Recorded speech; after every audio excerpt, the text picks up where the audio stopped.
गुरुर्ब्रह्मा गुरुर्विष्णू गुरुर्दैवो महेश्वरा गुरु साक्षात परब्रह्म तस्मै श्री गुरुवे नमः. माझे सद्गुरू श्री चंद्रशेखर प्रभू यांचे अनमोल विचार मी तुमच्यासमोर मांडित आहे. कृपया तुम्ही लक्ष देऊन ऐकावे. जगात दोन वस्तू आहेत, एक द्रष्टा व दुसरे दृश्य. जे दृश्य आहे ते विकारी व विनाशशील आहे म्हणून मिथ्या आहे, व जो द्रष्टा आहे तो नित्य अविकारी व अविनाशी आहे. मी द्रष्टा आहे कारण दृश्याला मी जाणतो. जो द्रष्टा असतो तो दृश्य होऊ शकत नाही, व जे दृश्य असते ते द्रष्टा होऊ शकत नाही. प्रथम साधक शरीराचा द्रष्टा होतो. हा अनुभव दृढ झाल्यावर स्वतः अभ्यासाच्या द्वाराने सर्व जगताचा द्रष्टा होतो. मी ब्रह्म आहे असा अनुभव येऊ लागतो. हा अभ्यास सहज होत नाही. मी आत्मा आहे, मी ब्रह्म आहे हे चिंतन सदा करीत राहावे. एक क्षणही या चिंतनाशिवाय मनाला ठेवू नये. प्रत्येक अभ्यासाने मनात अशी शक्ती येते की तो ज्याची चिंता किंवा चिंतन करतो त्याची प्राप्ती त्याला होते. या कारणाने हा अभ्यास करीत असताना जर तो संसारातील माईक वस्तूंचे चिंतन करीत राहील तर मुक्तीचे साधन अपूर्ण राहील व साधक जन्म मरण चक्रातून सुटणार नाही. साधन दोन कारणांनी अपुरे पडते. एक तर सांसारिक इच्छा असल्याने व दुसरे साधन पूर्ण होण्याच्या पूर्वीच शरीरनाश होण्याने. जर असे घडले तर साधक पवित्र व श्रीमंत कुलात जन्म घेऊन तेथे इच्छानुसार भोग भोगतो व तेथेच पूर्वजन्मीची साधना चालू ठेवतो. जर माईक वासना जागृत न झाली तर व साधना शरीराचा अंत होण्यापूर्वी पूर्ण न झाली तर साधक सिद्ध योगाच्या घरी जन्म घेतो व त्याच्या साहाय्याने आपली साधना पुढे वाढवितो. परंतु हा मार्ग असा आहे की याच्यात एकदा का प्रवेश झाला की मुक्ती लवकर किंवा उशिरा अवश्य होतेच. याकरिता साधकाने शांती व धैर्यपूर्वक साधनाला चिकटून राहिले पाहिजे. मुक्तीची इच्छा करणाऱ्या साधकाने द्रव्योपार्जन करण्याचा व्यवसाय सोडला पाहिजे. केवळ पोट भरण्याकरिता कोणत्या तरी प्रकाराने व्यवस्था करून घ्यावी. दुसऱ्या सर्व इच्छांचा त्याग करावा. जो विश्वंभर आहे तो जगतात जशी ज्यावेळी आवश्यकता असते त्यावेळी तसे पुरवितच असतो. दुसरी गोष्ट ही की स्त्री व संसारी पुरुषांचा त्याग करावा. एकांतात राहावे, नैसर्गिक स्थानात राहावे. संघाने इच्छा जागृत होते व पतन घडते. राजर्षी भरताला संघामुळेच मृगयोनीत जन्म घ्यावा लागला. सौबरी ऋषी पाण्यात बसून तप करीत होते. त्यावेळी मत्स्यांच्या भोगविलास पाहून लग्न करण्यास तयार झाले व स्वतः 50 रुपये धारण करून 50 कन्यांशी विवाह केला. या कारणाने साधकाने विषयानंदी स्त्री पुरुषांशी संबंध ठेवू नये.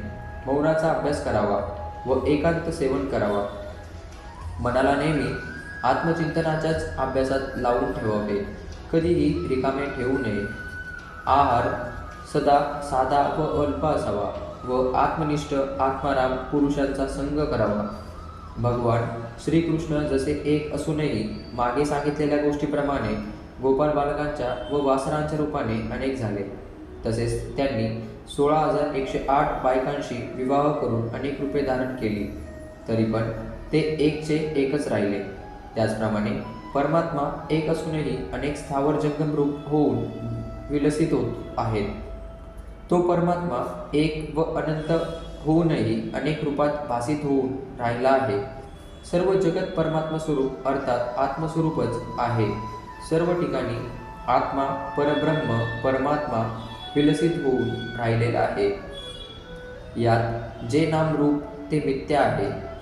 या नामरूपाच्या आत अणुरेणूमध्ये जो व्यापक आत्मा आहे तोच सत्य आहे व तो आत्माच मी आहे.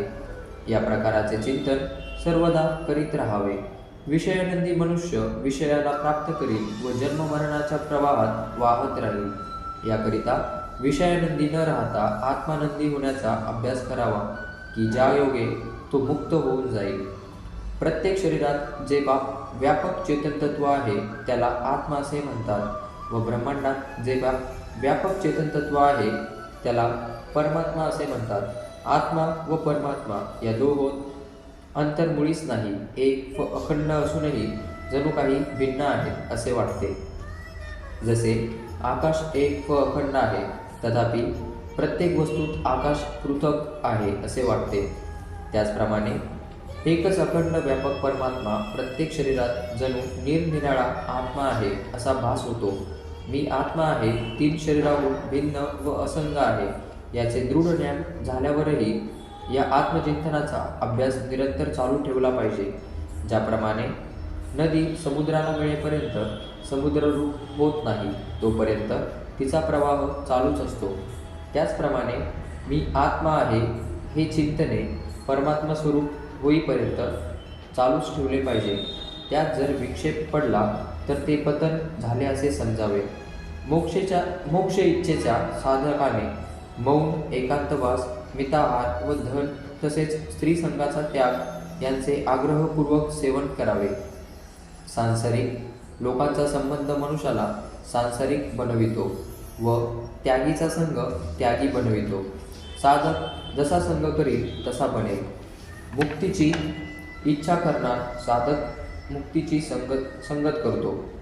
संसारात राहणे, उद्योगधंदा करीत राहणे आणि मुक्तीची इच्छा करणे असे कधी होऊ शकत नाही. साधकाने या सर्वांचा त्यागच केला पाहिजे.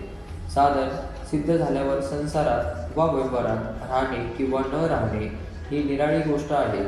राजा जनकाचे तसेच दुसरे विदेही राजश्री यांचे दृष्टांत व्यवहारात राहण्याच्या पक्षात दिले जातात. ते महापुरुष पूर्वजन्मीचे पक्के साधक होते. थोडेसे साधक कमी पडले तेवढ्याकरिता ते जन्माला आले. त्यांचे उदाहरण साधारण साधकाकरिता उपयोगाचे नाही. प्रत्येक जीव जेथे जातो तेथे तो आपल्याबरोबर आपल्या चित्ताचे संस्कार बरोबर घेऊन जातो. त्यामुळे दुसऱ्या जीवाशी संबंध आल्यावर स्वभावाचा मेळ बसत नाही. कोणाशी प्रेम जमते, कोणाविषयी क्रोध उत्पन्न होतो.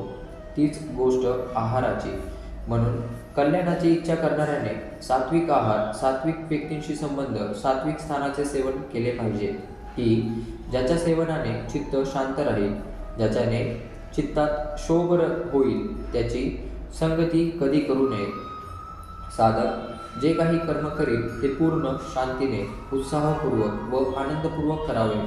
जे काही करील ते आवेश किंवा आग्रहाने रहित होऊन, फलेच्छा व आसक्ती रहित होऊन कर्तव्य समजून करावे. जसे नाटकात कोणी अभिनेता आपल्या खऱ्या स्वरूपाला न विसरता आपण घेतलेल्या पाठचा उत्तम अभिनय करतो, त्याचप्रमाणे आमच्या आत्म्याने ज्या शरीराचे सोंग घेतले आहे त्याचा जो अभिनय करायचा आहे त्याला नाटकातील पाठ समजून अभिनय करावा. या साधनाला सिद्ध करण्याचीही एक प्रक्रिया आहे.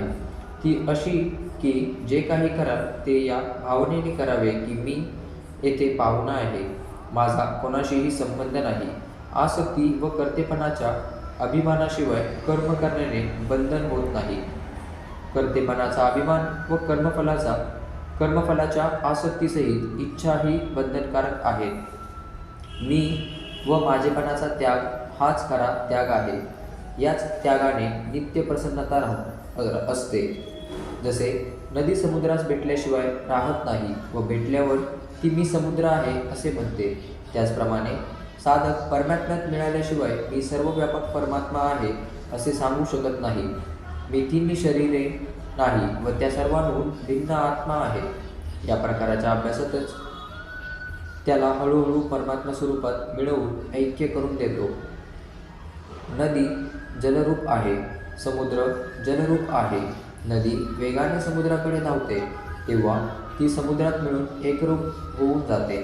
त्याचप्रमाणे आत्मा व परमात्मा वस्तुतः एक स्वरूप आहे. तथापि चिंतन केल्याशिवाय ऐक्य पावता येत नाही, कारण की दोघांच्या मध्ये सूक्ष्म देहरूपी वासनांची आडकाठी आहे. या वासना आत्मज्ञान झाल्याशिवाय निशेष रूपाने नष्ट होत नाही व हे आत्मज्ञान सदाचार व ईश्वर भक्तीशिवाय होत नाही. सर्वत्र एक परमात्माच अनेक रूपे धारण करून विलसित होऊन राहिलेला आहे. हरीच जगतरूप झालेला आहे. हरीच जगत आहे व जगतच हरी आहे. विकारी व विनाशशील शरीरात जो अविकारी व अविनाशी चैतन स्वरूप तत्व आहे तोच परमात्मा आहे. साधकाने सर्वांना आत्मरूप परमात्मरूप पहावे व प्राणीमात्राला परमात्मरूप समजून आपले साधनशक्ती व संबंधानुसार कोणत्याही फलेच्छेशिवाय सेवा करावी. या प्रकारची साधकाची सेवा व स्मरण ही दोनच कामे आहेत. चित्ताला एक तर सेवेत लावावे अथवा स्मरणात. चित्त जर सेवा व स्मरण रहित राहिले तर ते जरूर अनर्थ करीत राहील. चित्ताने सदा व शांत व विकाराचे हेतू असतानाही निर्विकार राहणे हेच ज्ञान व निष्काम भक्तीचे फल आहे. कसाही विकार उत्पन्न करणारा प्रसंग प्राप्त झाल्यावरही ज्याचे चित्त निर्विकार राहते तो मुक्त आहे. आत्मज्ञानाशिवाय हे सुलभ नाही.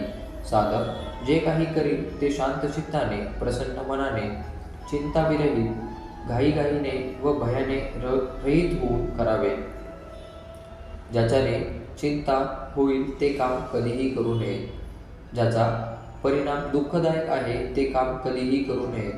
सुख नावाचा, मोक्ष नावाचा किंवा आनंद नावाचा कोणता पदार्थ नाही की जो प्राप्त होऊ शकेल. हे ठीक आहे की जे काही दिसते, भासते व अनुभवास येते ते सर्व पंचतत्वाने बनलेले आहे. पंचतत्वाची परंपरा पाहिली असता ते परमात्म्यापासून उत्पन्न झालेले दिसते. ज्याच्यापासून जे उत्पन्न होते ते त्याचे स्वरूप असते. याकरिता जे काही दिसते, अनुभवाला येते त्याला पाहिले तर पंचभूतात्मक जाणावे. पंचभूत परमात्मा स्वरूप आहे असा निश्चय करावा. यात नाम व रूपाला कल्पित, मिथ्या व नाशवान समजावे. अग्नी जसा काष्ठाच्या रूपात दिसतो, सोने जसे अलंकाराच्या रूपाने दिसते, पाणी जसे बुडबुड्याच्या रूपाने दिसते, त्याचप्रमाणे परमात्माच जगत रूपाने दिसतो. म्हणून आजसही सर्व हरिरूप आहे, परमात्मा रूप आहे असा अभ्यास करावा, जो वास्तविक आहे व शास्त्राचा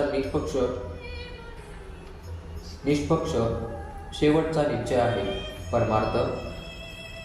परमार्थ मार्गाचे कोणतेही साधन करण्याने ज्ञान व वैराग्य प्रगट होतील तर ते निष्काम व मोक्षाचे कारण असतील.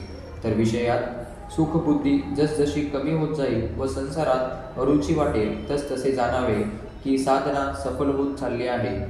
याकरिता फार आदरपूर्वक चिकटून राहावे व वेळ येताच जसे नदी समुद्रास मिळाल्यावर समुद्ररूप होते त्याचप्रमाणे आत्मा परमात्म्यास मिळून परमात्मा रूप होतो. हरि ओम नमः शिवाय.